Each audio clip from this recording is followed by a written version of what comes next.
టీకాలు, గోల్డ్లు ఇవన్నీ వస్తున్నాయి కాబట్టి ఈ రెగ్యులర్గా మీ నవీన్ ఉండేవాడు, మధ్యలో నవీన్ ఉన్న సిబ్బంది ద్వారా నడిపిన తప్పిస్తే వెళ్ళలేదు. ఆ సీజన్లో మనకి ఇక్కడనే మీ దగ్గర అయిపోతే ఆడికి పోయి ఒక్క 2 సంవత్సరాల కోసం 100 రూపాయలు ఇరికెళ్ళి ఆటో మేము దాని మీద కాంపౌండ్ వాళ్ళు మంజూరు దానికోసం ప్రతిపాదన పంపించినాము. మనకి అప్రూవల్ తీసుకోవాలా? అది ఆల్రెడీ అది ఫర్నిచర్ ఉన్నది. ఎన్ని లక్షలు ఉన్నాయి ఇప్పుడు మన దగ్గర? ఫర్నిచర్ ఎంత? అది కంప్యూటర్లు ఇవన్నీ కలిస్తే అది మధ్యలో అరే బాబా అట్లా కాదు సార్. మాకు వస్తున్న సానికి ఇనాగ్రేషన్ చేసింది ఎవరినని మాకు తెలుసా? మొన్న మీరు 15 ఆగస్టు నాడు వచ్చిండ్రు. అందులో సంఘం ద్వారా మనం ఇచ్చిన జాబితా ప్రకారంగా 846 మంది సభ్యులకు సంబంధించి రుణమాఫీ కోసమని మనం పంపడం జరిగినది. దానికి సుమారు అంటే మనము 846 మంది సభ్యులకు సంబంధించి పూర్తి డబ్బు 4,10,00,000 వరకు మనకు మాఫీ రావాల్సి ఉంది. కానీ 846 మంది సభ్యుల్లో మనకి ఇప్పటి వరకు 310 మంది సభ్యులై మాత్రమే రుణమాఫీ వచ్చింది. ఇంకా దాదాపుగా 536 మంది సభ్యులై మనకు రుణమాఫీ రావాల్సి ఉంది.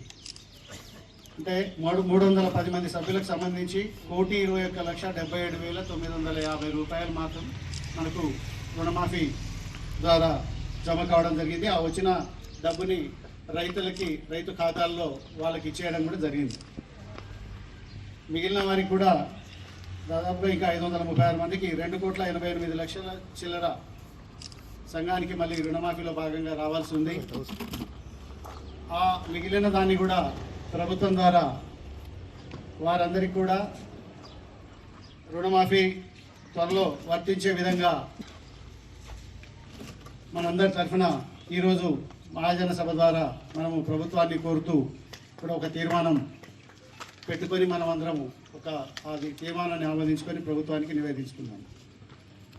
రుణాలు సకాలంలో మనకి ఏదైతే ఉందో క్రాప్ లోన్స్ అందరి ఎవరైతే తీసుకుంటున్నారో వారందరి కూడా సంవత్సరం లోపల మనము రెన్యువల్ చేసుకుంటే మనకి ఇంట్రెస్ట్ రిబేట్ వస్తుంది. సంవత్సరం లోపల మనం చేసుకుంటే 3% మనకు రిబేట్ వస్తుంది. కాబట్టి రైతులందరూ కూడా సంవత్సరం ముగిక ముందు అంటే మా సంఘం స్టాఫ్ ద్వారా కూడా మనం ప్రతి రైతు దగ్గరికి కలెక్షన్ అంటే ఇంట్రెస్ట్ కట్టి రెన్యువల్ చేసుకోవడానికి మనం అందరినీ సంప్రదించడం అందరి దగ్గరికి పంపిస్తున్నాం.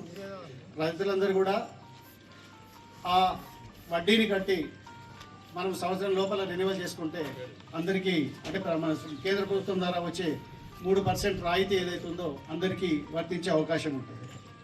కాబట్టి దీన్ని అందరూ అర్థం చేసుకొని మనం సకాలంలో మన రుణాలని రెన్యువల్ చేసుకుంటే బాగుంటుందని కోరుతున్నాను. అదేవిధంగా ఇటీవల చాలామంది కొత్త సభ్యులకు కూడా మనము రుణాలు ఎవరైతే కావాలని సంఘం ద్వారా వచ్చిందో వాళ్ళందరికీ కూడా మనం కొత్తగా రుణాలు ఇవ్వడానికి కూడా సిద్ధంగా ఉన్నాం. చాలామందికి ఈ మధ్యలో కూడా కొత్త సభ్యులకి రుణాలు ఇవ్వడం జరిగింది.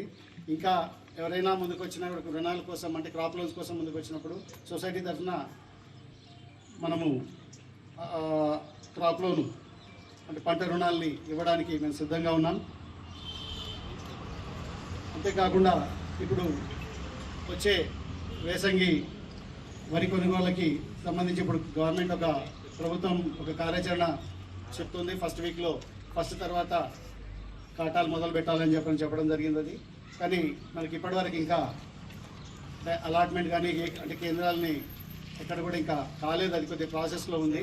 ఈ 2-3 రోజుల లోపల మనకు తెలిసిపోతుంది అది ఎప్పుడు మొదలు పెడతామేనన్నది.